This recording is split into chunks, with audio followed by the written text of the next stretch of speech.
मन ही मन तुम्हें लगता है ना कि वो गांव वालों के साथ घुल मिल जाए, एक मूर्ख लड़का बन जाए जैसे वो पहले था, जैसे तुम्हारे जैसी माता का पल्लू पकड़ के घूमता था, चलता था। लेकिन सुन, ये मैं होने नहीं दूंगा, समझी?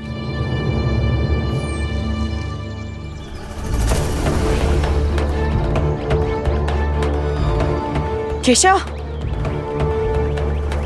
केशव, तुम ठीक हो ना? हाँ, मैं ठीक हूँ। I'm fine। तुम यहाँ कैसे और तुम गिरे कैसे? वो कुछ नहीं, ऐसे घूमने आया था, पता ही नहीं चला इतनी दूर आ गया। वो कीचड़ था ना, पैर फिसल गया। चलो, सीढ़ी यहाँ से थोड़ा दूर है, मैं तुम्हें तुम्हारे वाड़े तक छोड़ दूंगा। चलो। नहीं नहीं, मैंने कहा ना मैं चला जाऊंगा, मैं ठीक हूँ। I'm fine, I'm all right। मुझे लगता है गिरने से इनके सर में चोट लगी है। केशव, चाहे तुम कुछ भी कहो या करो, मैं तुम्हें इस हालत में नहीं छोड़ सकता। चलो मेरे साथ। क्यों पीछे पड़े हो मेरे? कहा ना मुझे तुम्हारी कोई मदद नहीं चाहिए, हटो मेरे पास से। तुम्हारे मुंह से ये महक कैसी?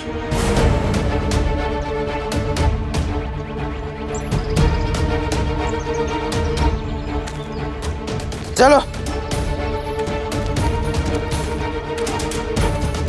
चलिए। चलो। है, है, है, है, है। तुम्हारे बाल काफी बड़े हो गए हैं। इसका मतलब ये है कि शिरडी में कोई बाल काटने वाला नहीं है। साईं, आप ये क्या कह रहे हैं? मैं हूं ना। इसके बाल देखो कितने बड़े हो गए। अगर बाल काटना तुम्हारा काम होता तो तुमने इसके बाल जरूर काट दिए होते। साईं, इसकी ये हालत इसलिए है क्योंकि ये मेरे पास आया ही नहीं। क्या यही सच भगवान के लिए सच नहीं हो सकता? यही तो मूल है। भगवान तो है, पर हम उसके पास जाते ही नहीं हैं। ठीक है साईं, मैं बाल कटवाने के लिए नहीं गया, लेकिन मैं तो भगवान के पास रोज जाता हूँ। रोजाना प्रार्थना करता हूँ कि भगवान मेरी प्रार्थना को स्वीकार करेगा। मैं जानता हूं कि तुम भगवान के पास जाते थे, मदद के लिए प्रार्थना भी करते थे, लेकिन तुम नहीं जानते हो कि ईश्वर तुम्हारी प्रार्थना सुनकर तुम्हारी मदद करता रहा है। कभी किसी ने खाना दे दिया तो कभी किसी ने कपड़े दे दिए। हर मददगार भगवान ही तो होता है।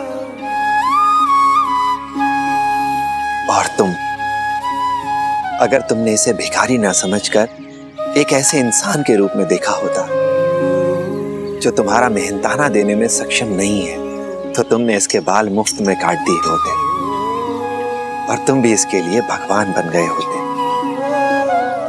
ये सच है कि भगवान हमारे चारों तरफ है, सब जगह। हमें दिखाई नहीं देता, पर लोगों की दयालुता के रूप में हम उसे देख सकते हैं। सोचो, क्या तुमने कभी किसी अजनबी की मदद का अनुभव नहीं किया? याद करो, कभी तुम्हें मदद की जरूरत थी और अचानक से कोई आ गया मददगार बनकर। यही ईश्वर का रूप है। मैं समझ गया साईं। भाई, मैं तुम्हारे दाढ़ी और बाल दोनों काट दूंगा। ठंड का मौसम आने वाला है, उससे पहले मैं अपनी तरफ से तुम्हें एक कंबल दूंगा। भगवान इन लोगों के माध्यम से तुम्हारी मदद करता रहा है। अब तुम्हारी बारी है अपनी मदद खुद करने की। शुक्रिया साईं, मुझे इतना अच्छा इससे पहले कभी महसूस नहीं हुआ था। मैं आपसे वादा करता हूँ कि आज के बाद मैं भीख कभी नहीं मांगूंगा और मेहनत मजदूरी करके ही खाऊंगा। शाबाश। क्या तुम्हें अभी भी लगता है कि भगवान नहीं है? हाँ साईं, अब मुझे पूरा यकीन हो गया कि भगवान है। वो कहीं ना कहीं किसी रूप में जरूर है। अल्लाह मालिक। केशव चलो, तुम्हारा घर आ गया।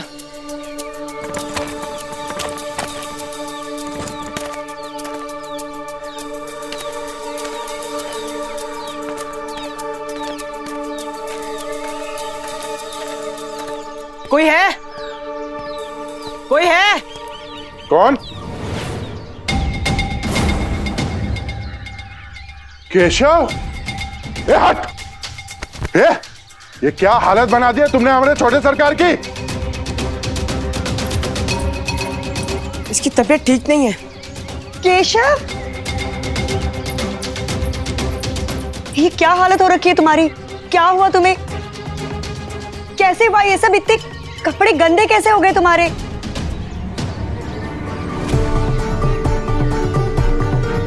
ये क्या हुआ इसे?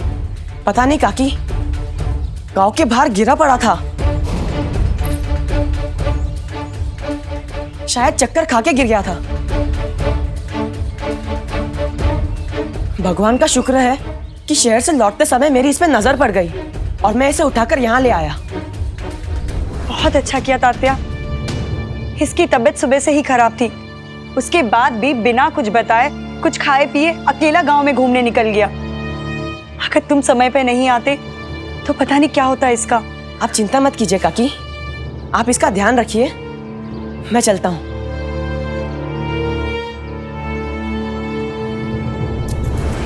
वहीनी, अगर दादा को पता चला कि उनके मना करने के पश्चात केशव बाहर गया था तो दादा बहुत गुस्सा होंगे। केशव को बाहर जाने नहीं देना चाहिए था। कहाँ गए थे तुम? तुम्हारे पिताजी ने तुम्हें बाहर जाने से मना किया है ना, फिर भी तुम गए। पता है कितनी चिंता हो रही थी तुम्हारी। घर आते ही सवाल मत शुरू करो। मेरे सर में दर्द हो रहा है, मुझे भूख लग रही है। प्लीज मुझे कुछ खाने को दे दो।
केशव,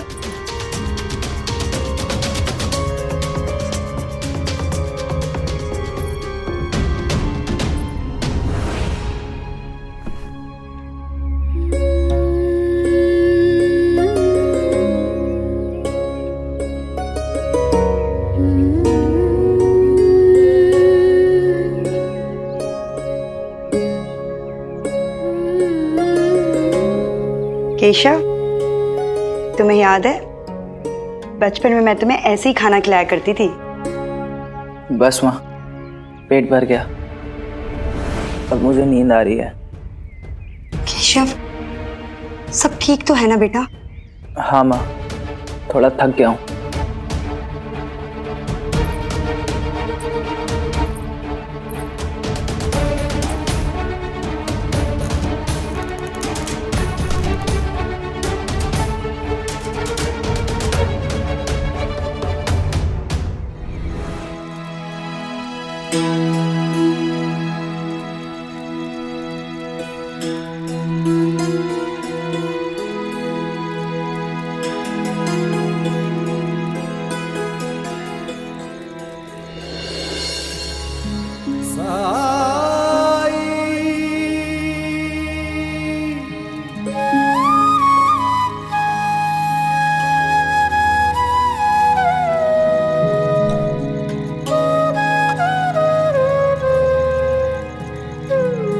किस सोच में खोए हो तात्या? तुम रोज मेरे पास आते हो, दिन भर की सारी बातें मुझे बताते हो। आज ऐसा क्या हो गया जिसे बताने में इतना संकोच कर रहे हो तुम?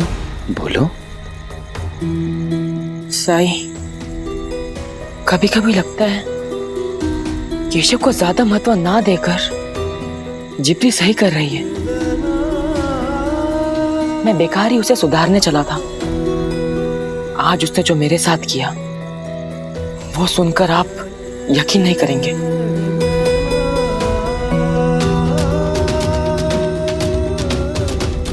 मैं तुम्हें इस हालत में नहीं छोड़ सकता। चलो मेरे साथ। क्यों पीछे पड़े हो मेरे? मैं तो उसकी मदद करना चाह रहा था और वो मेरे साथ बदतमीजी कर रहा था। मुझे आपकी बात याद थी जिसके चलते उसका इतना दुर्व्यवहार सहकर भी मैं उसे उसके घर तक छोड़कर आया। पर शायद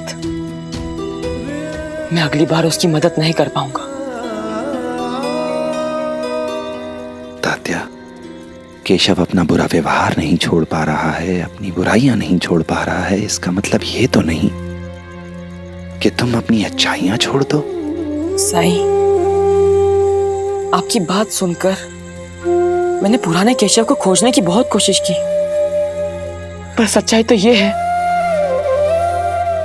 कि हमारा केशव खो चुका है। अब वो कभी नहीं मिलेगा, कभी नहीं।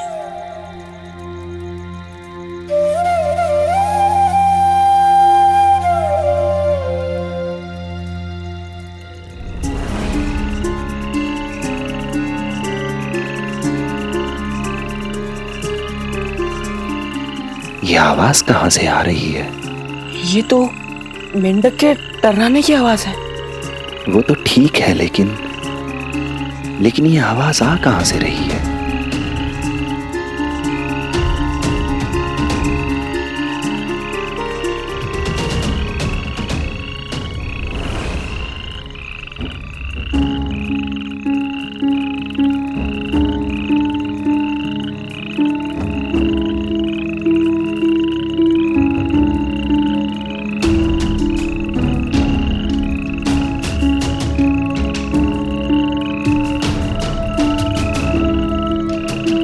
यहां आओ तात्या।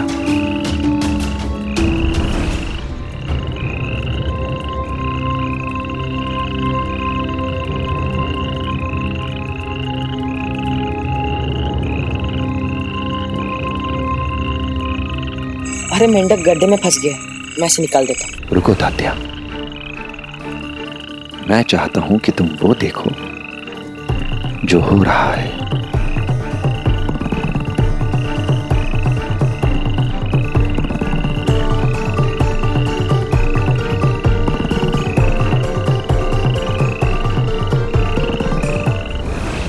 देखो उस गड्ढे के अंदर के मेढक को।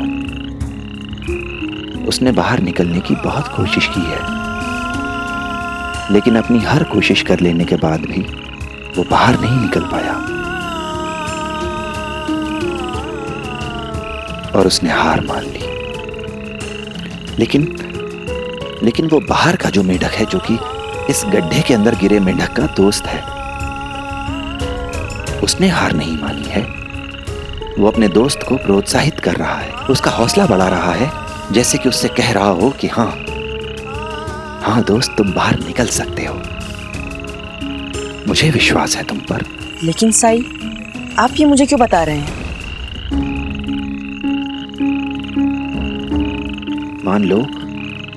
मान लो गड्ढे के अंदर जो मेढक है वो केशव है, जो कि अपनी सारी कोशिशें कर लेने के बाद भी बाहर निकलने में असमर्थ है।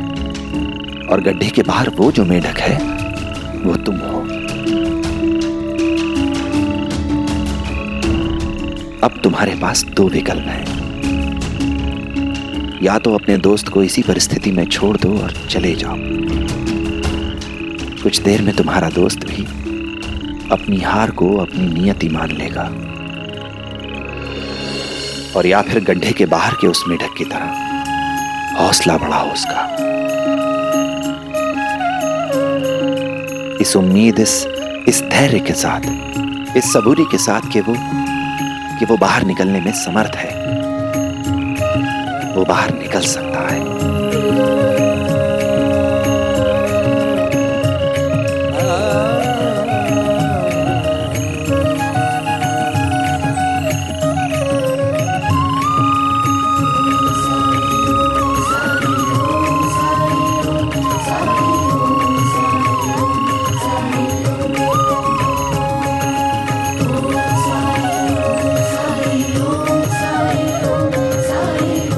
साईं,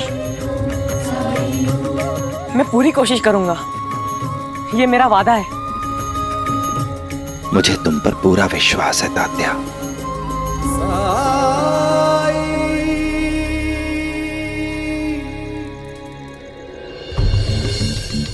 अब्दुल,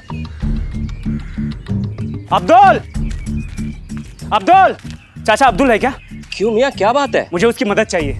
क्या हुआ अनवर भैया, क्यों मेरे नाम से चिल्ला रहे हो? अब्दुल, मेरी बकरी चरते चरते जंगल में दाखिल हो गई है, उसे वापस तुम ही ला सकते हो। अरे अब्दुल, क्यों? तुम्हारी बकरी है, तुम खुद जंगल में जाओ। मैं नहीं जाऊंगा। मुझे जंगल से बहुत डर लगता है और सुना है 2 तेंदुए बहुत खूंखार हो गए हैं। कहीं मुझे पर अचानक हमला कर दिया तो फिर मेरा क्या होगा? मैं नहीं जाऊंगा। वाह मियाँ वाह! और अगर मेरे अब्दुल पर हमला कर दिया तो? अब्दुल तो हट्टा कट्टा है, ताकतवर है, अपनी हिफाजत खुद कर सकता है। मैं तो पतला सा हूँ, मैं क्या कर पाऊंगा? ताकतवर जरूर है, लेकिन बेवकूफ नहीं है जो जानबूझकर मौत के मुंह में छलांग लगाएगा। अरे तुम्हारी बकरी के लिए ये अपनी जान जोखिम में क्यों डालेगा? नहीं जाएगा, बिल्कुल नहीं जाएगा ये। चाचा जान, मुझे कुछ नहीं होगा। मैं पहले भी कई बार जंगल से कई लोगों के जानवरों को बचा कर ला चुका हूँ। मैं जाऊंगा। अब्दुल, जब मैंने कह दिया तुम नहीं जाओगे तो बस नहीं जाओगे। अरे चाचा, आप क्यों रोक रहे हैं इसे? जब ये बोल रहा है जाएगा तो आप रोक क्यों रहे? अरे कमजोर हो तुम यार, अपनी जान की परवाह है और मेरे अब्दुल की बिल्कुल नहीं। अरे चाचा, एक बात बताओ, इसका इस दुनिया में है ही कौन? मेरे पीछे तो भरा पूरा परिवार है, पूरा कुनबा है। मैं मर जाऊंगा तो रोने वाले लोग हैं। इसका इस दुनिया में कौन है? कोई नहीं है।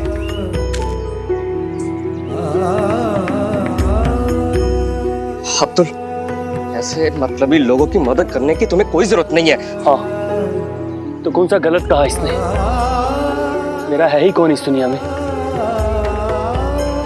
मैं जाऊंगा, बकरी लेने जाऊंगा। अब्दुल, अब्दुल, अरे अब्दुल! गुस्ताख, तुम्हारी हिम्मत कैसे हुई मेरे अब्दुल के बारे में ऐसा कहने की? चल दफा हो जा मेरी नजरों के सामने से, निकल यहां से।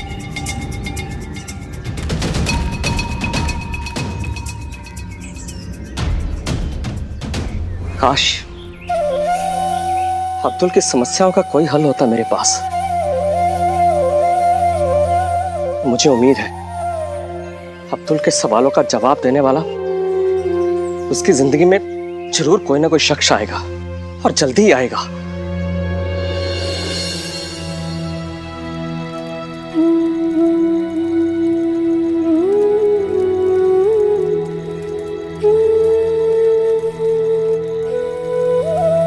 बस राणो जी, अब रहने दो। रात बहुत हो गई है, इस समय तुम्हें अपने घर परिवार के पास होना चाहिए। जाओ। चला जाऊंगा साईं। सच तो ये है कि मुझे आपकी सेवा करके बहुत सुकून मिलता है। आपके पास रहकर मुझे अच्छी अच्छी बातें सीखने को मिलती हैं। और जो सवाल मुझे बचपन से उलझाते रहे हैं, आप उन्हें अपने जवाबों से सुलझाते रहते हैं। साईं, पता है, तब बहुत छोटा सा था जब मेरे माँ पिताजी गुजर गए। उनके जाने के बाद ऐसा कोई नहीं था घर में जो मुझे अच्छी शिक्षा देता, अच्छे संस्कार देता। इस बात का मुझे हमेशा से दुख रहता कि काश मैं अपने माता पिता की सेवा कर पाता, काश मैं उनसे कुछ अच्छी शिक्षा ले पाता, लेकिन नहीं कर पाया। फिर आपसे मेरी भेंट हुई। आपसे मिलने के बाद जैसे जीवन से मेरी जितनी भी शिकायतें थी वो सब दूर हो गई।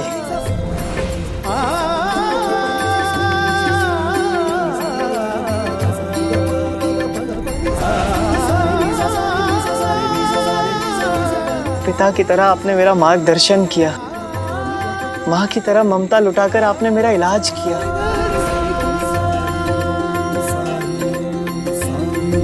मुझे निरोगी बनाया।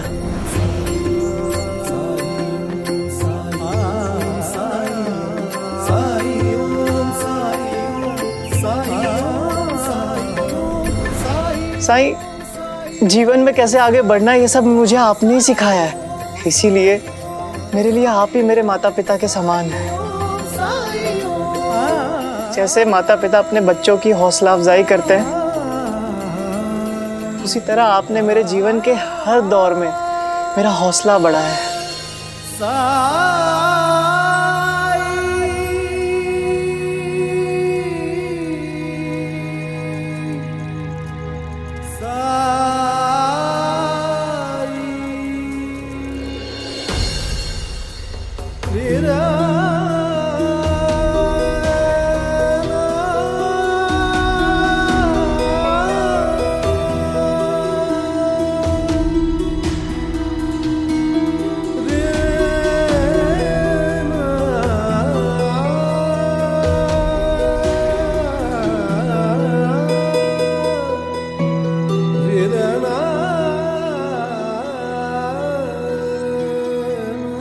तुम अब भी उस आदमी की कही हुई बातों को लेकर परेशान हो।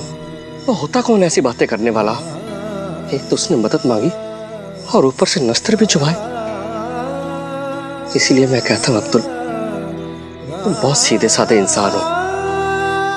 ये दुनिया मतलबी लोगों से भरी हुई है। अपने काम से काम रखो, भूल जाओ उसने क्या कहा। ऐसी बातों को दिल की जमीन नहीं दी जाती। चाचा जान, बचपन से आप यही बातें कहकर मुझे तसल्ली देते आ रहे हैं। मुझे पता है कि आप मुझे प्यार करते हो। आपने मेरी परवरिश की है, मेरी हर ख्वाहिश पूरी की है। पर चाचा जान, आप फकीर हो, मेरे पास कम रहते हो। हमेशा जियारत के लिए एक जगह से दूसरी जगह जाते रहते हो, एक दरगाह से दूसरी दरगाह जाते रहते हो। मैं तो अकेला रहता था, मैं तन्हाई सहता था। इसलिए आपने मुझे खुद को मशरूफ रखने के लिए पहलवानी में लगा दिया। अब चाचा जान, ये मेरी ताकत ही मेरी शक्ति है, इसके सिवा और कुछ भी नहीं है मेरे पास। अगर ऐसी बात है ना, तो अब से तुम भी मेरे साथ चलो। चाचा जान, मैं कोई फकीर तो नहीं, मैं तो किसी के साथ जुड़ना चाहता हूँ, किसी के साथ रहना चाहता हूँ, वो जो मेरी फिक्र करे और जिसकी मैं। चाचा जान, मेरी आपसे एक गुजारिश है कि आप जब भी खुदा से दुआ करें तो एक सवाल जरूर पूछें कि मेरे माँ बाप ने मुझे क्यों छोड़ दिया, कहाँ है मेरे माँ बाप। चाचा जान, क्या मेरी जिंदगी में कोई अपना नहीं आएगा? क्या मुझे कोई प्यार नहीं करेगा चाचा जान?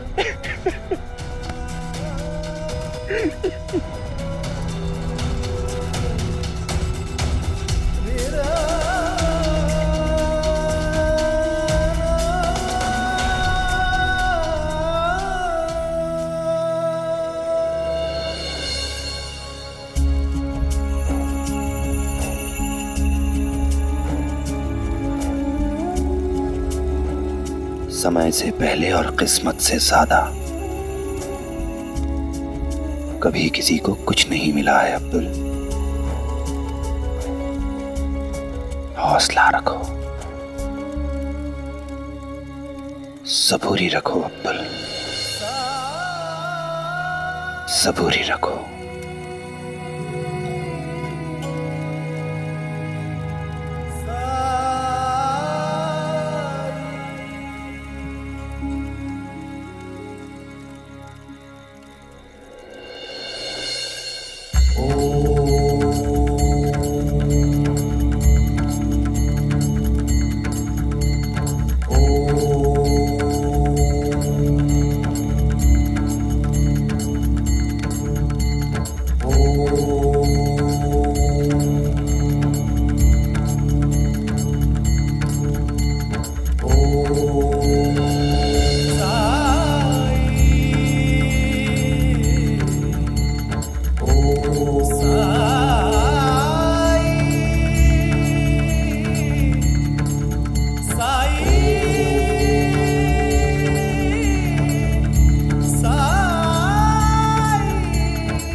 सुनिए, क्या आप मुझको बता सकते हैं कि मैं कहाँ हूँ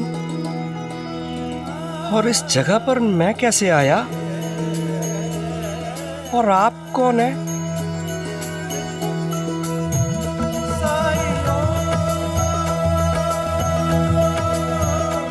कुछ बताने के लिए ही आपको यहाँ बुलाया है।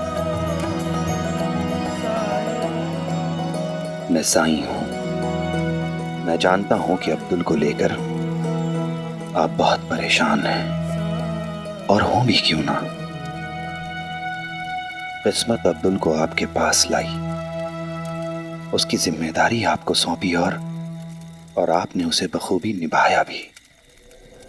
लेकिन अब वक्त आ गया है कि अब्दुल का अपना परिवार हो, और इसके लिए उसे आपकी सरपरस्ती से निकलकर कहीं और जाना होगा। मतलब अब्दुल को उसके सवालों के जवाब मिल जाएंगे? कल सुबह होते ही अब्दुल को शिरडी के लिए रवाना कर दीजिए। उसका इंतजार रहेगा मुझे।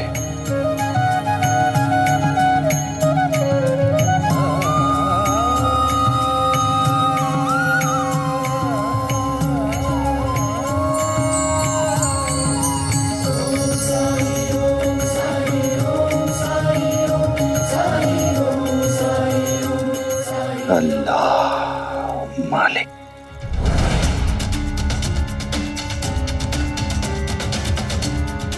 क्या ये ख्वाब था?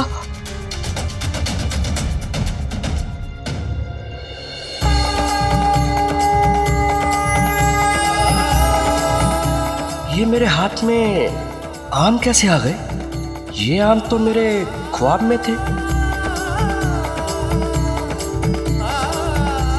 साईं, शिरडी, तो क्या सच में अब्दुल को वहां उसके जवाब मिल जाएंगे?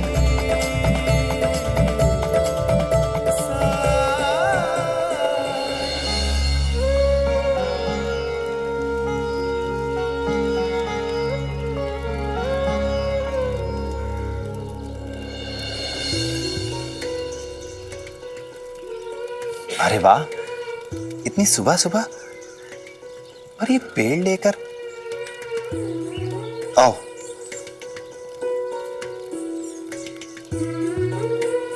यहां रख दो।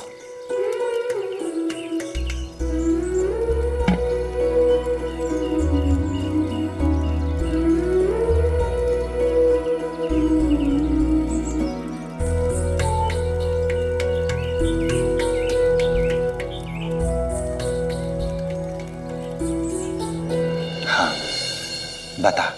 साईं, अध्यापक जी ने हमें पेड़ों का महत्व समझाया था। उसके बाद हमने भी सोचा कि हमें भी एक पेड़ लगाना चाहिए, और लगाया भी। ये पौधा देख रहे हैं आप? शुरू शुरू में बहुत जल्दी बढ़ा, लेकिन पिछले कुछ सप्ताह से ये बढ़ ही नहीं रहा है, बल्कि और कमजोर हो गया है।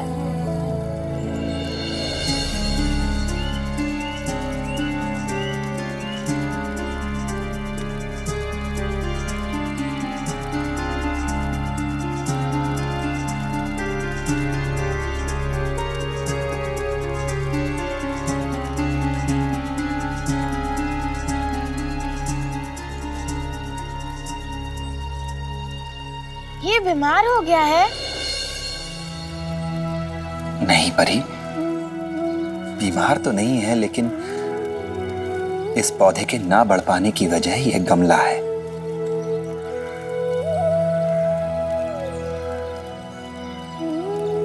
जब तक पौधा छोटा था, ये गमला इसके लिए पर्याप्त था, क्योंकि पौधे की जड़ों को बढ़ने की जगह मिल रही थी। समय के साथ साथ पौधा तो बड़ा होता गया, लेकिन ये गमला तो बढ़ नहीं सकता। बस इसीलिए अब पौधे की जड़ों को बढ़ने की जगह नहीं मिल पा रही है। इसीलिए पौधे का विकास नहीं हो पा रहा है। इस पौधे को पेड़ बनने के लिए एक खुली जगह की, एक उपजाऊ जगह की जरूरत है। जहां इसकी जड़ें फैल सकें, गहरी हो सकें। इसीलिए इस पौधे को गमले से निकालकर जमीन में लगाने का वक्त आ गया है। साईं, ये मेरे जीवन का पहला पौधा है जिसे मैंने खुद अपने हाथों से लगाया है। ये सोचकर कि इसे अपनी खिड़की के पास रखूंगी। मुझे तो सिर्फ इतना ही पता है कि एक पौधे को बढ़ने के लिए हवा, धूप, पानी और मिट्टी की जरूरत है। ये सब इस पौधे को इस गमले में मिल रहा है ना साईं? रही बात जड़ों के फैलने की, तो मैं इससे बड़ा गमला ले आऊंगी और उसमें रोपित कर दूंगी। मुझे इसे खुद से दूर करने की आवश्यकता ही क्या है? तू तो पंछी उड़ाती है ना, आजाद करती है ना पंछियों को। जैसे पंछी को चाहे कितने ही बड़े पिंजरे में क्यों ना रखा जाए, वो उसके लिए कभी भी आकाश नहीं हो सकता। बस वैसे ही इस पौधे को खुली और उपजाऊ जमीन की जरूरत है। अगर तू चाहती है कि ये बढ़े, विकसित हो, तो फिर इसे एक ऐसी उपजाऊ जमीन में लगाना होगा जहां इसे अच्छे से हवा मिले, धूप मिले, पानी मिले, तभी ये बढ़ सकेगा। जहां इसकी तरह और पौधे हों, वहां ये स्वस्थ भी रहेगा, इसकी आयु भी लंबी होगी और ये बड़ा भी होगा।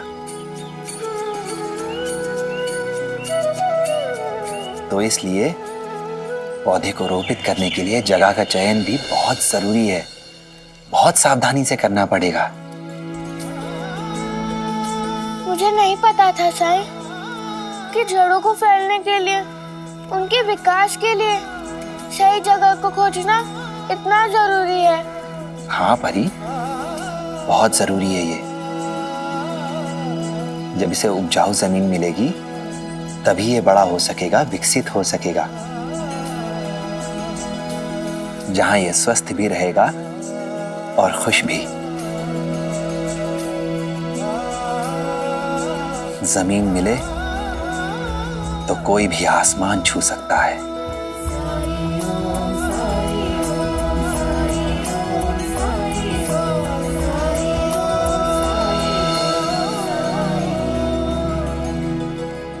अब्दुल, कभी तो मेरी सुन लिया करो। तुम्हें शिरडी जाने के लिए बोला था, तुम्हें जाना ही होगा। आज तक मैं आपकी ही बात सुनते आया हूं चाचा जान, लेकिन आपकी ये बात नहीं सुनने वाला। बीती रात में थोड़ा जज्बाती हो गया था, इसलिए आपको बहुत सारी बातें सुना दी। हाँ, मुझे बहुत खुशी होगी कि मेरा भी परिवार हो, लेकिन इस कीमत पर तो नहीं कि उसके लिए मुझे आपको छोड़ना पड़े।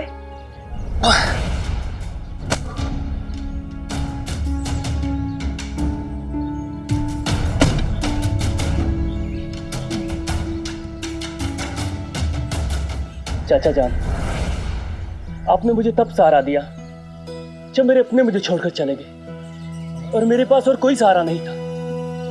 आपके बिना रहने के बारे में मैं सोच भी नहीं सकता।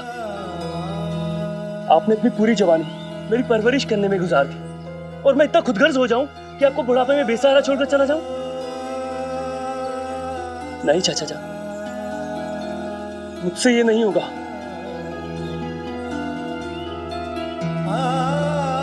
मेरी बात को समझो अब्दुल, तुम्हें जाना ही होगा। और मैंने कब कहा कि तुम्हें मेरी परवाह नहीं है? खून का ना सही, रिश्ता तो है ना। रिश्तों की तासीर दूरियों से घट जाए तो फिर वो रिश्ता कैसा? और ये कोई जरूरी नहीं है कि तुम कहाँ जा रहे हो। तुम जहां भी रहोगे हम आपस में जुड़कर रहेंगे ना। और कभी कभी नए रिश्ते बनाने के लिए पुराने संबंधों से दूरी रखनी पड़ती है। यही दुनिया का दस्तूर है। अब्दुल, तुम वहां पर खुश रहोगे। तुम्हें जो सवाल परेशान करते हैं तुम्हें उनका जवाब मिलेगा वहां। साइंस से कुछ ना कुछ सीखने को मिलेगा। अपनी खुशी के लिए नहीं, कम से कम मेरी खुशी के लिए चले जाओ।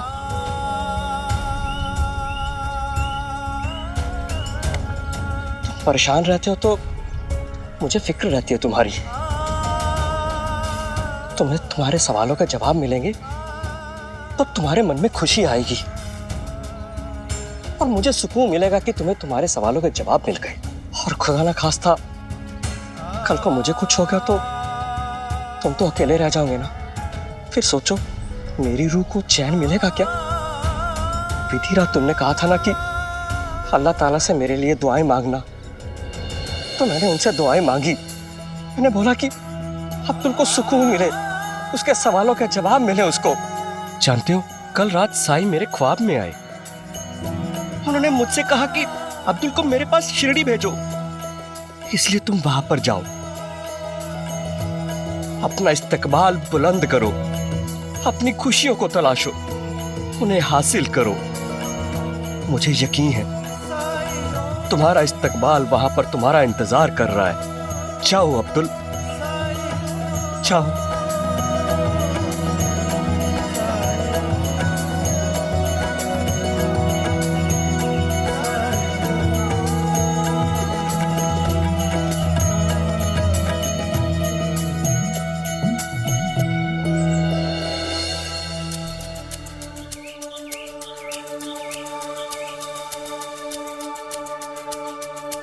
मुझे शराब चाहिए। जरूर साहब, लेकिन पहले जो उधार लिया था वो चुका दीजिए।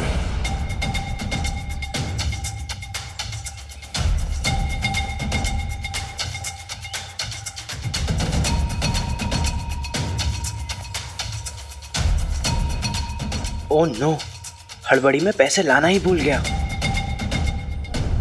अभी नहीं है, कल दे दूंगा। उस दिन तो आप बड़ी शान से कह रहे थे कि मैं मुफ्त की शराब नहीं पीता, मतलब पैसे देकर ही पीता हूँ।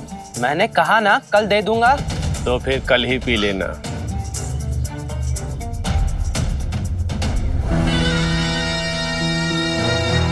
केशव कहाँ है? मुझे बताकर नहीं गया। अपने बेटे का ध्यान भी नहीं रख सकते तुम? करती क्या हो दिन भर वाड़े में बैठकर? सुनो, केशव पे मैंने बहुत धन व्यय किया है, लंदन में रख कर उसे पढ़ाया है ताकि वो गांव वालों से दूर रहे। नहीं तो ये गांव वाले उन्हीं की तरह उसे गंवार बना देंगे। लेकिन तुम्हें इसकी थोड़ी भी चिंता है? और ये मैं क्या सुन रहा हूं? वो अप्पा का बेटा आया था तात्या केशव को घर तक छोड़ने के लिए। कहीं ऐसा तो नहीं है रुक्मिणी कि तुम उसे रोकना ही नहीं चाहती हो? मन ही मन तुम्हें लगता है ना कि वो गांव वालों के साथ घुल मिल जाए, एक मूर्ख लड़का बन जाए जैसे वो पहले था, जैसे तुम्हारे जैसी माता का पल्लू पकड़ के घूमता था, चलता था। लेकिन सुन, ये मैं होने नहीं दूंगा, समझी? उसको बताना मैं शाम को मिलूंगा उससे, बात करनी है उससे मुझे।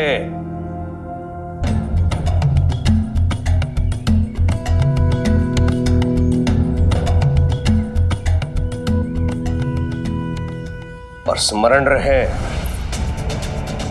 केशव जीवन में बहुत कुछ बनने वाला है। उसके लिए बहुत बड़ी बड़ी योजनाएं मैंने बनाकर रखी है, समझी? उसे मैं पहले जैसे कभी नहीं बनने दूंगा।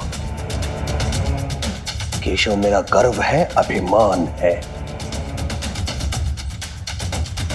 और वे वैसा ही बन गया है जैसा मैं सदैव चाहता था कि वो हो। हरिओम।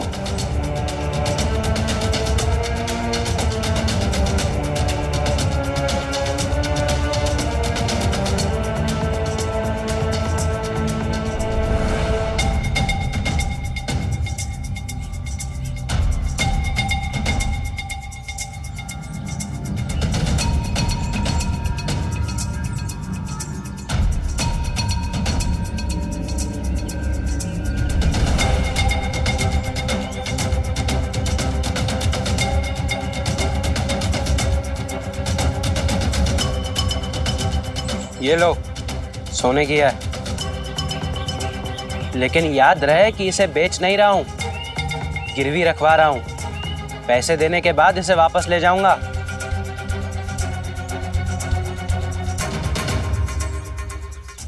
हर शराबी यही कहता है कि गिरवी रख रहा हूं, लेकिन आज तक कोई वापस लेकर जा नहीं पाया।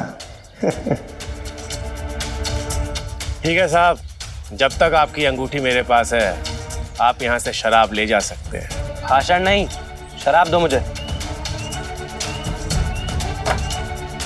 दिनेश,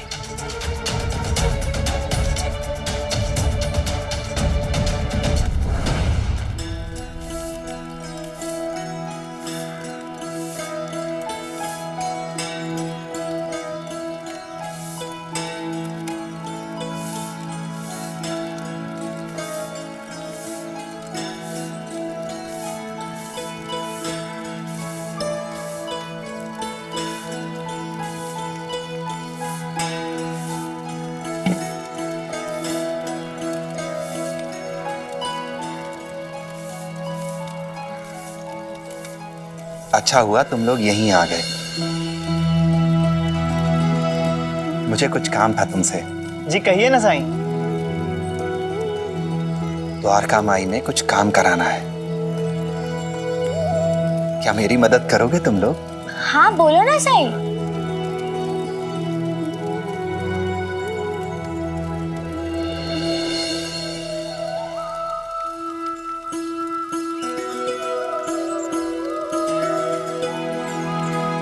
इस जगह की साफ सफाई करनी है। एक भी कंकड़ यहां नहीं रहना चाहिए। और उसके बाद मिट्टी डालेंगे इस पर।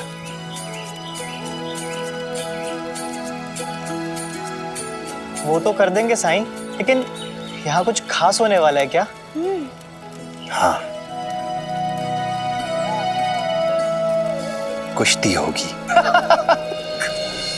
रानू जी काका आप इतना मत हंसिए।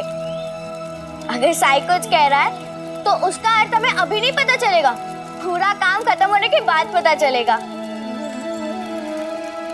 चलिए, जब साई कह रहा है तो हम इस जगह की साफ सफाई कर देते हैं और फिर देखते हैं यहाँ पर क्या होगा।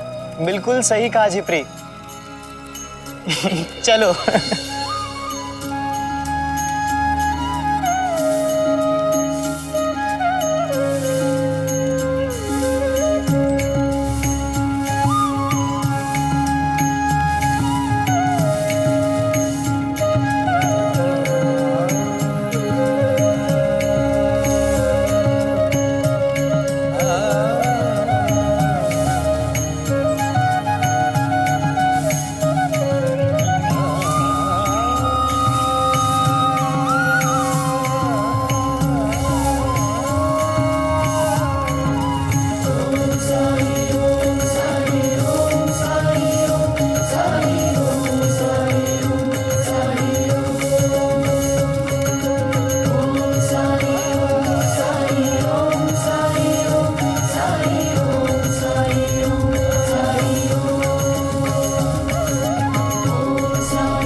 देखो साई, एक भी कंकड़ या पत्थर नहीं है यहाँ पर। बिल्कुल आईने की तरह साफ कर दिया हमने।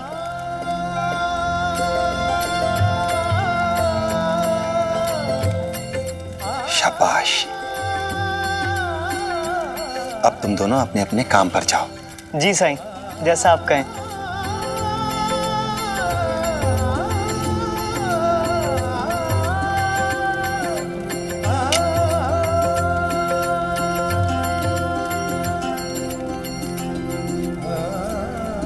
साई,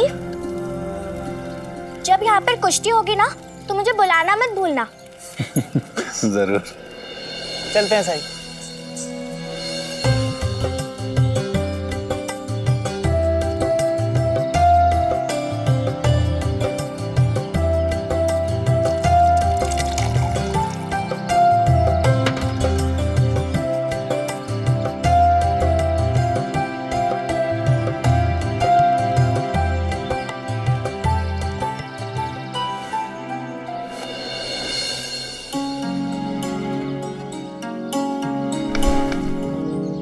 शुक्रिया भाई।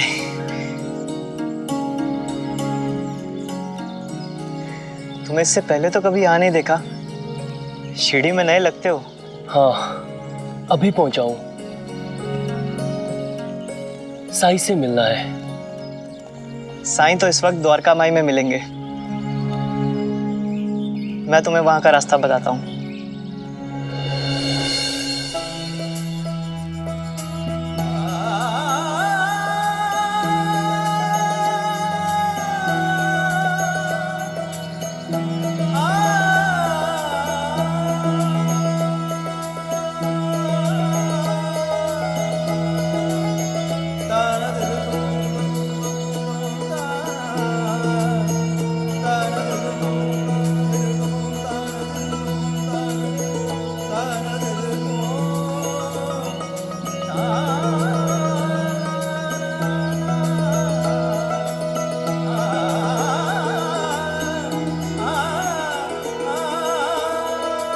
आओ अब्दुल।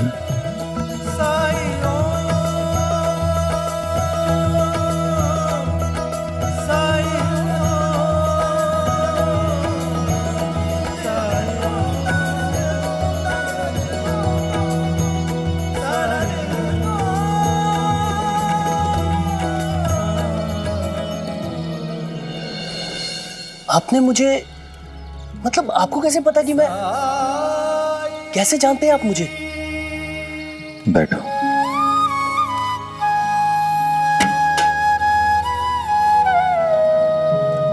मुझे यहाँ क्यों बुलाया है आपने? बहुत नाम सुना है तुम्हारा। सुना है तुम बहुत ताकतवर हो।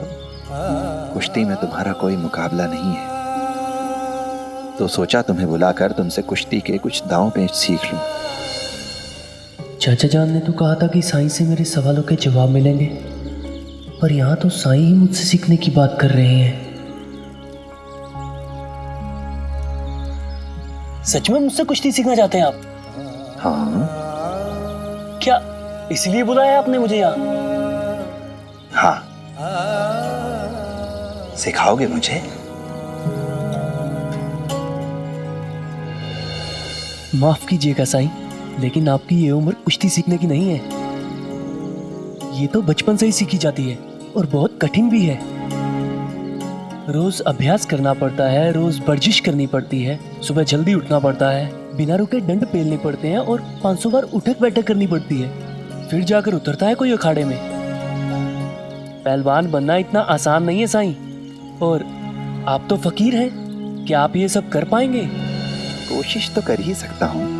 हो सकता है तुम जैसा बड़ा पहलवान ना बन पाऊं, लेकिन थोड़े बहुत दांव पेच तो सीखे ही जा सकते हैं। ठीक है, अमीरुद्दीन चाचा ने मुझे कसम दे रखी है कि मैं आपकी बात सुनूं, और उनकी बात मैं टाल नहीं सकता, लेकिन आपको बहुत मेहनत करनी पड़ेगी। हाँ,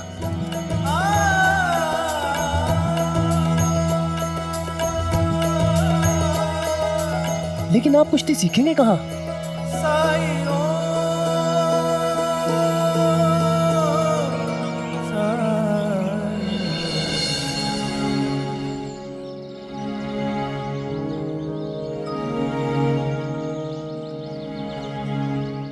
केशव,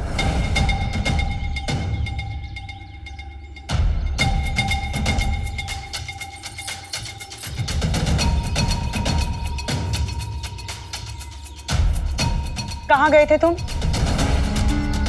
बाहर घूमने। तुम्हारे पिताजी के मना करने के बाद भी? तुम्हें पता है वो तुम्हें ढूंढ रहे थे, पूछ रहे थे कि केशव कहाँ है, और मेरे पास कोई जवाब नहीं था। उन्होंने मुझे बहुत सुनाया और कहा। कहना तो आपको उनसे चाहिए था कि मुझे बता कर नहीं गया है। प्लीज माँ, अब मैं छोटा बच्चा नहीं रहा हूँ कि हर छोटी छोटी बातों पर सबको सफाइयाँ देता रहूँ।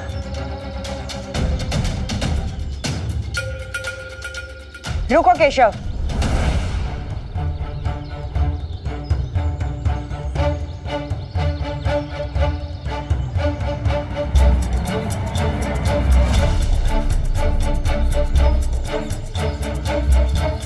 मेरी बात अभी खत्म नहीं हुई है केशव।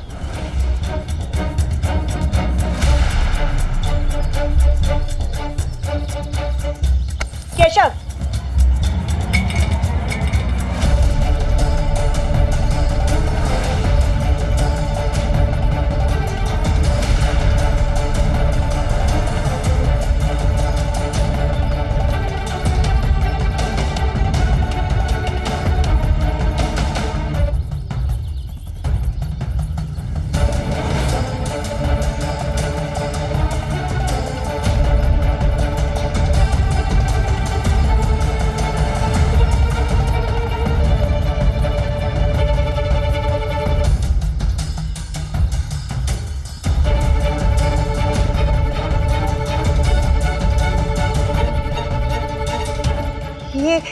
ये क्या है केशव?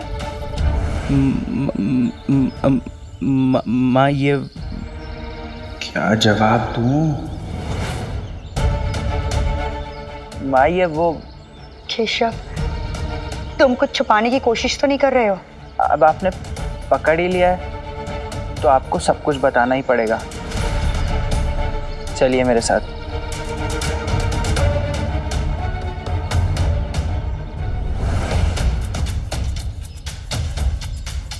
जल्दी सोच, कौन सा झूठ बोलेगा जो माँ को सच लगे।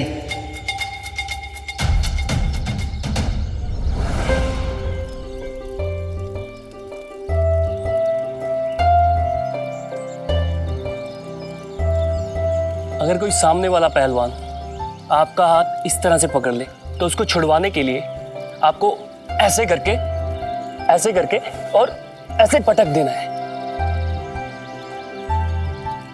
समझ गए? जी ठीक है। इतनी जल्दी कोई नहीं समझता साईं। अगर कोई शक हुआ हो तो आप पूछ सकते हैं, शर्माने की कोई जरूरत नहीं। अच्छा चलो मैं भी तो देखूं कि क्या समझे आप।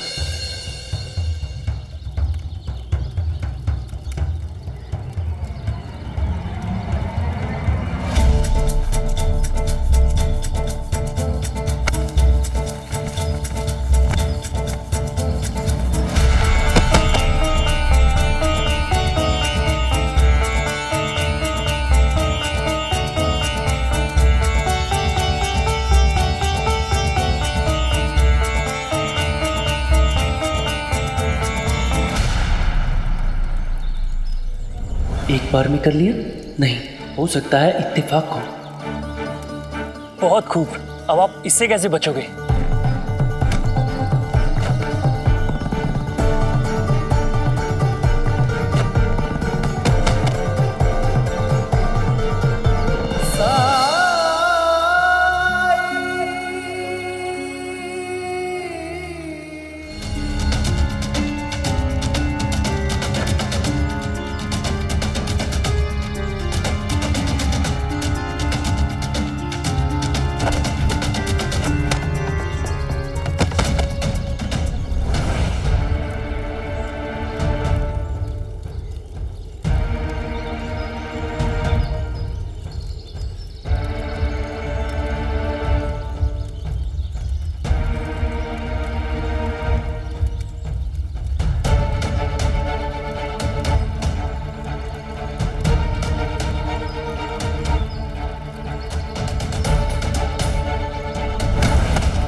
शाबाश अब्दुल, ये दांव तुमने बहुत अच्छा खेला।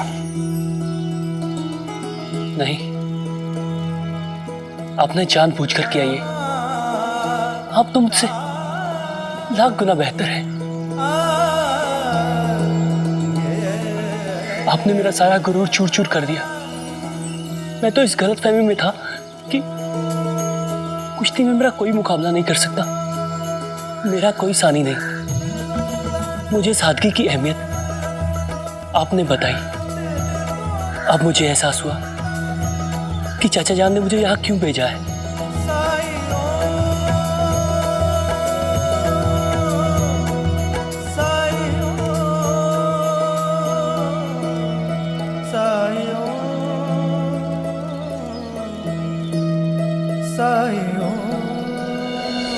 तुम्हें कुश्ती आती है, बखूबी आती है, लेकिन क्या कभी तुमने ये समझने की कोशिश की कि जिंदगी में कुश्ती का फलसफा है और कुश्ती में जिंदगी का? वो कैसे? कुश्ती कहाँ लड़ते हो? अखाड़े में। किसे हराने के लिए? वो जो हमसे लड़ता है। प्रतिद्वंदी। हाँ, प्रतिद्वंदी। और अगर उसे ना हरा सके तो खुद हारना पड़ता है। लेकिन इसका जिंदगी से क्या ताल्लुक? जिंदगी भी तो एक अखाड़ा ही है अब्दुल, जहां एक नहीं बल्कि एक साथ कई प्रतिद्वंदियों का सामना करना पड़ता है।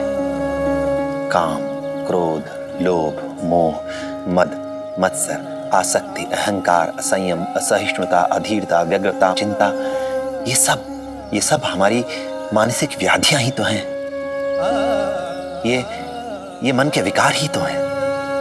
दरअसल यही तो हमारे असली शत्रु हैं, जो पहले हमारे विचार पर और फिर विचार के माध्यम से हमारे कर्म पर काबू पाना चाहते हैं।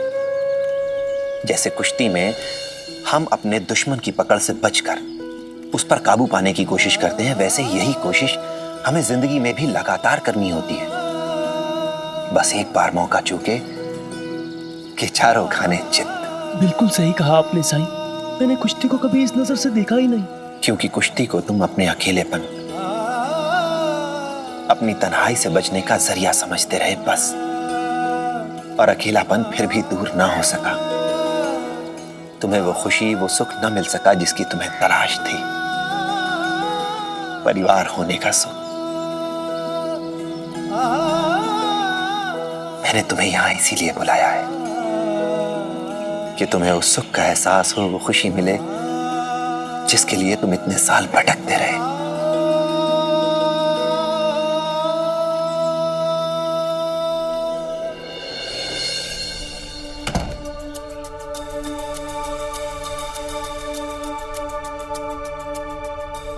अब बताओ क्या बात है? माँ वो घबराओ नहीं, बताओ मुझे।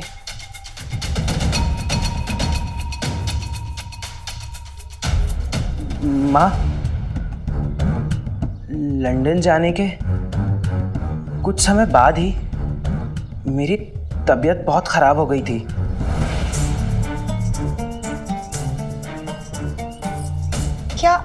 क्या हुआ तुम्हें? मुझे बहुत थकान होती थी और कभी कभी तो मैं जरूरत से ज्यादा सोने लगा, और कभी कभी मुझे नींद ही नहीं आती थी। तो मैंने एक डॉक्टर को दिखाया। क्या? वैद्य को, वहां डॉक्टर बोलते हैं।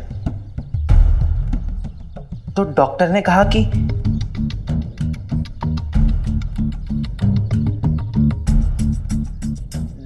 कहा कि मुझे एक बीमारी है। बीमारी?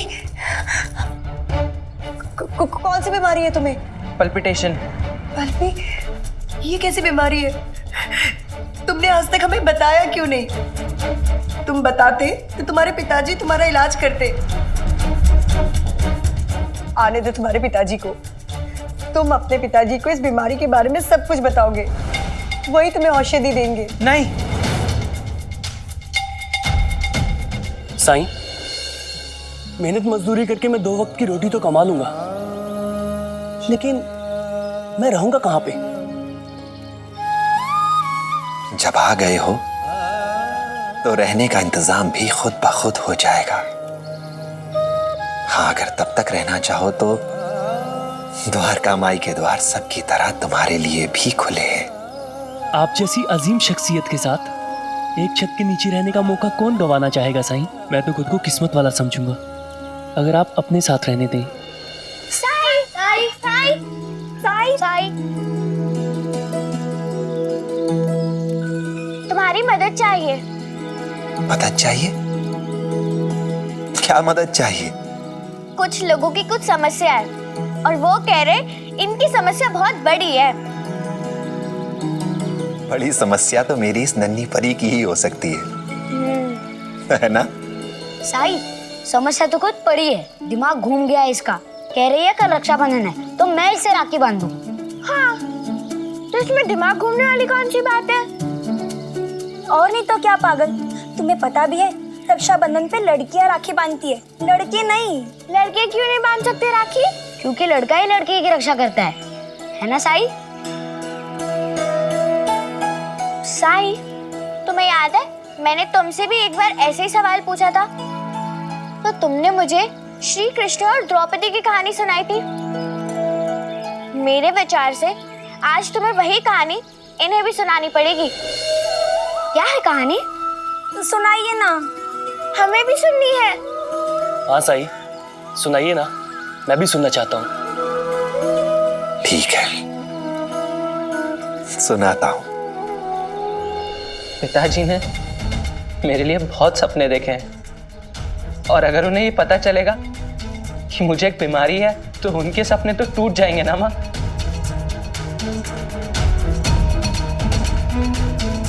फिर इलाज तो किसी से कराना ही पड़ेगा ना। क्या इसे साईं के पास जाने के लिए कहूँ? माँ, इलाज तो चल रहा है, मैं रोज शहर दवाई लेने ही तो जाता हूँ। इसका मतलब इसमें तुम्हारी दवाई है? हाँ माँ, पर इसकी गंध बहुत बेकार है। लेकिन केशव, रोज रोज दवा क्यों लानी पड़ती है? एक दिन जाकर हफ्ते भर की दवाई नहीं ला सकते क्या? माँ, दवाई ताजी ताजी ही बनती है। दवाई को रख कर नहीं ले सकते और इसमें सिर्फ एक दिन की ही दवा आती है। अगर आज के आज नहीं पी तो खराब हो जाएगी।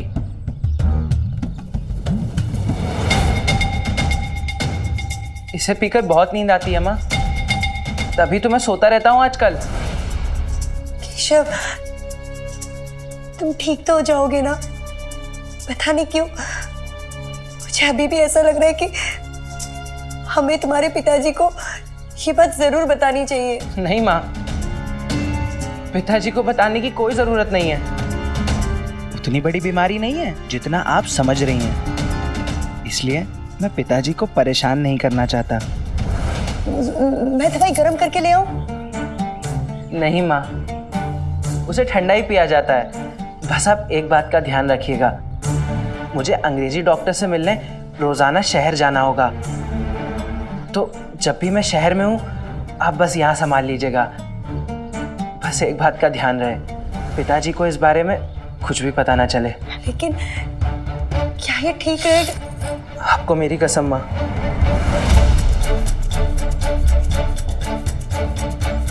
मेरे स्वास्थ्य के लिए। ठीक है, अगर बात तुम्हारे स्वास्थ्य की है तो मैं तुम्हारी मदद जरूर करूंगी। लेकिन केशव, मुझे इस बात की बहुत खुशी है कि तुम अपने पिताजी की कितनी चिंता करते हो, उनके बारे में सोचते हो। लेकिन अपना भी ध्यान रखा करो।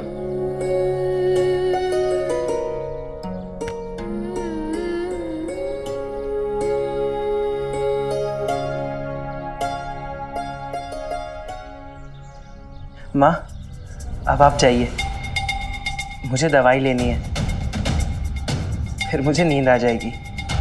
अपना ख्याल रखना।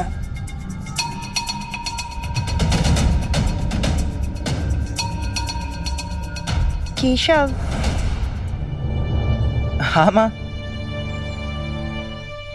खाली पेट दवाई लोगे तो तुम्हें नुकसान होगा। मैं तुम्हारे लिए कुछ खाने के लिए लेकर आऊं?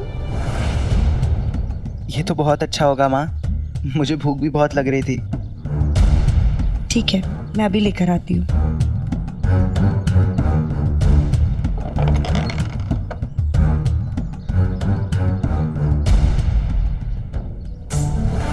Oh God, Keshav, you are simply brilliant. माँ तो बहुत भोली भाली है। चलो, अब तो आगे के लिए मेरा काम और भी ज्यादा आसान हो गया।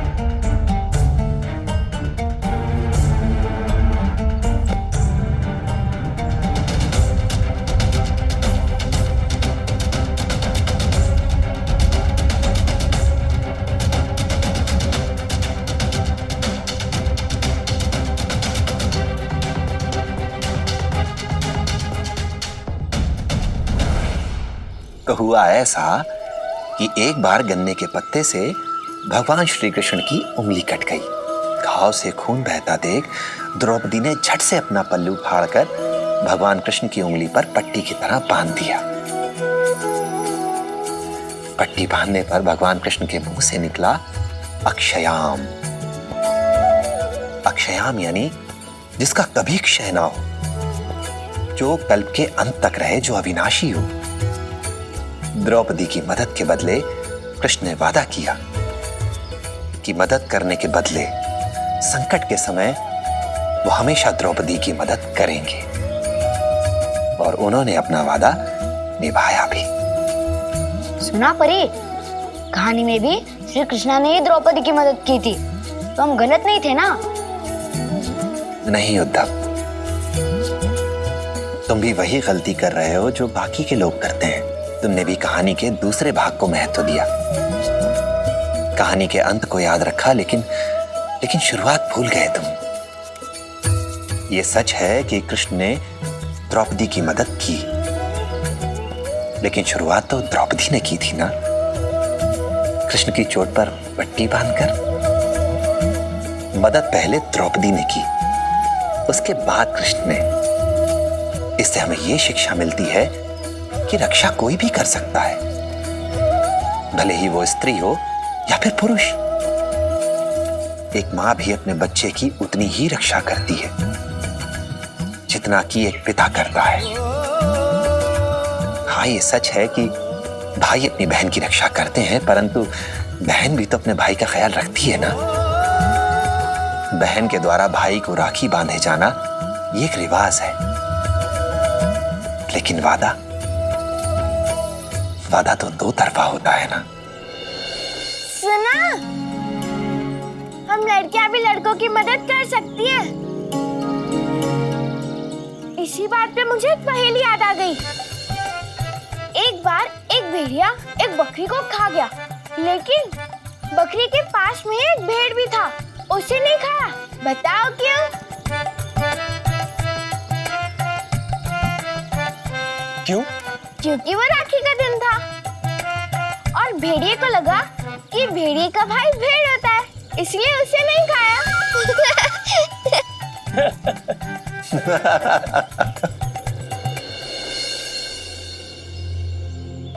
हरिओम हरिओम। ये लीजिए।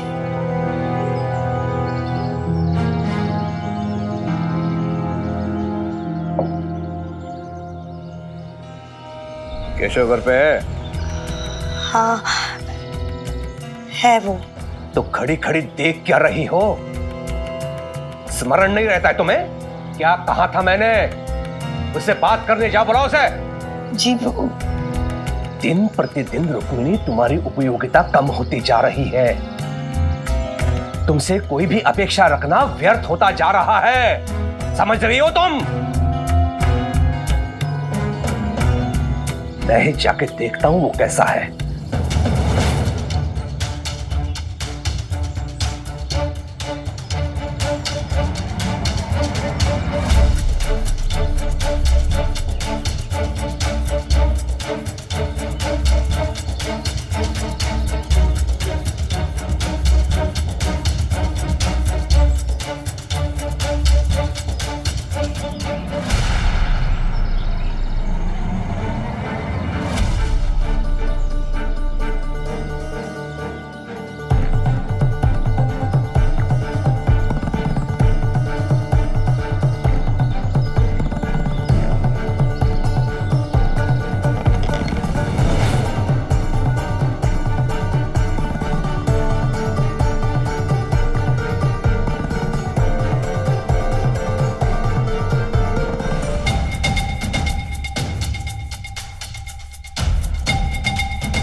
केशव, केशव, केशव उठो, तुम्हारे पिताजी के आने का समय हो गया है। आते ही मुझसे कहेंगे कि मुझे केशव से बात करनी है। केशव उठो। माँ सोने दो ना माँ, आई एम वेरी स्लीपी।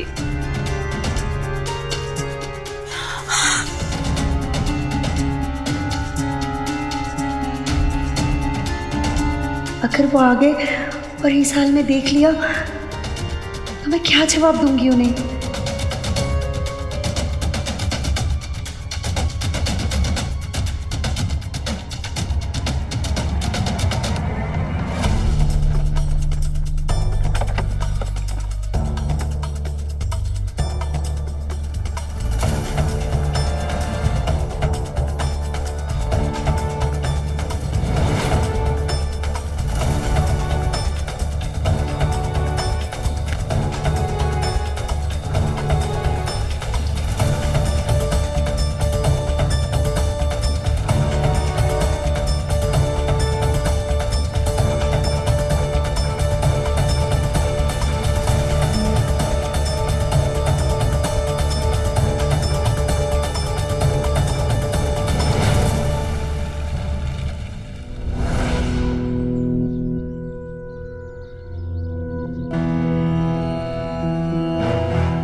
तुम ये बता नहीं सकते थे मुझे कि केशव दिन भर पढ़ता रहा और पढ़ते पढ़ते थक कर सो गया।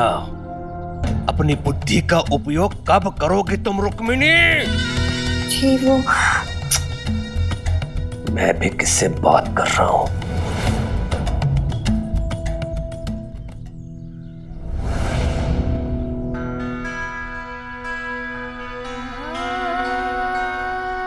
मुझे माफ कर दीजिए।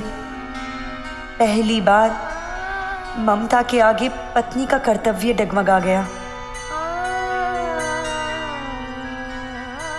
राम कृष्ण हरि, राम कृष्ण हरि, राम कृष्ण हरि।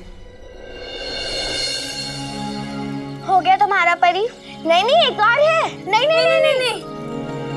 साई, तुम्हें याद है वो दिन जब मैं बहुत रो रही थी कि मुझे भगवान ने एक भाई क्यों नहीं दिया? उसके बाद क्या आपको भाई मिला? इससे बेहतर भाई मिला। मैंने हनुमान जी को ही अपना भाई बना लिया, क्योंकि मुझे एक शक्तिशाली भाई चाहिए था। तो हनुमान जी से शक्तिशाली और कौन हो सकता है? क्योंकि हम किसी को भी राखी बांध सकते हैं साई। बेशक अगर तुम चाहते हो तो किसी ऐसे इंसान को राखी बांध सकते हो जो तुम्हारी रक्षा करता हो, या फिर किसी ऐसे को जिसकी रक्षा तुम करना चाहते हो। हाँ, तो फिर मैं मेरे आई को ही राखी बांधूंगा। वो मुझे बाबा की डांट से बचाती है, इसलिए उनकी रक्षा करना चाहता हूँ मैं।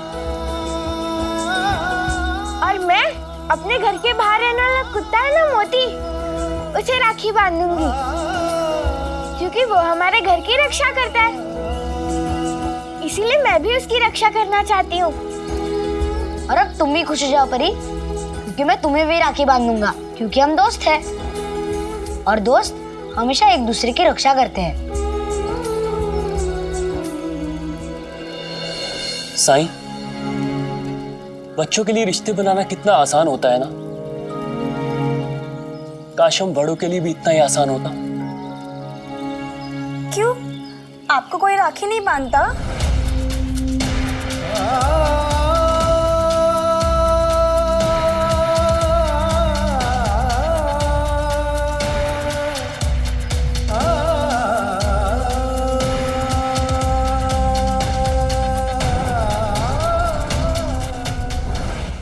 ऐसे और भी मज़ेदार वीडियो के लिए हमारे चैनल को लाइक, शेयर और सब्सक्राइब करें।